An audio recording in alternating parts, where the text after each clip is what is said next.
next is Akanksha Shah from the lab of Dr. Eric Olson in the GD&D program. Having lived in many countries, Akanksha can now change her English accent to match that of who she's talking to. The title of her talk is Twist in RMS, the Roadblock to Muscle Formation.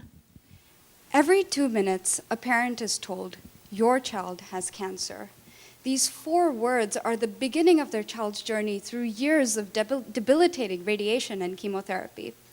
Even after treatment, their cancer can resurface, and when it does, the possibility of cure remains very low. Passionate to improve therapeutic options for pediatric cancers, I began to study the most common soft tissue cancer in children, rhabdomyosarcoma, or RMS for short. Now, RMS tumors develop from cells that normally give rise to our skeletal muscles. However, we do not yet know what dictates this choice between these 2 very different outcomes, normal muscle development, seen on the left, versus RMS formation, seen on the right.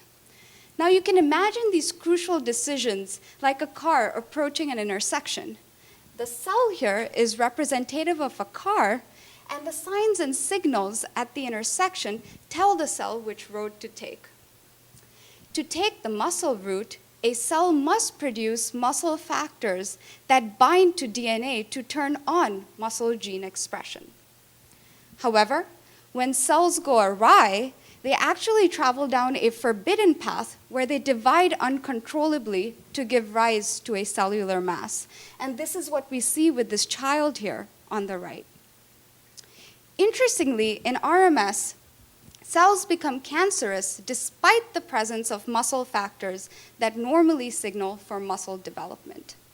So, I reasoned that in RMS there must be certain rogue factors that interfere with the normal function of the muscle factors. I was able to identify one such factor called twist, which is disproportionately higher in RMS tumors. When we remove twist from RMS tumors in mice, these cancer cells actually stop dividing, and instead they revert to become muscle cells. And this really brings us back to our analogy where in cancer, twist represents this roadblock, and when we eliminate it, the cells can now go down the path of muscle development as it is unobstructed. So how does twist change cell identity? Well, from my research, we know that twist interacts with a slew of DNA binding partners, which actually prevent the muscle factors from binding their DNA targets. Many of these twist partners have known inhibitors that can be used in combination with current regimens of chemotherapy in order to maximize therapeutic efficacy.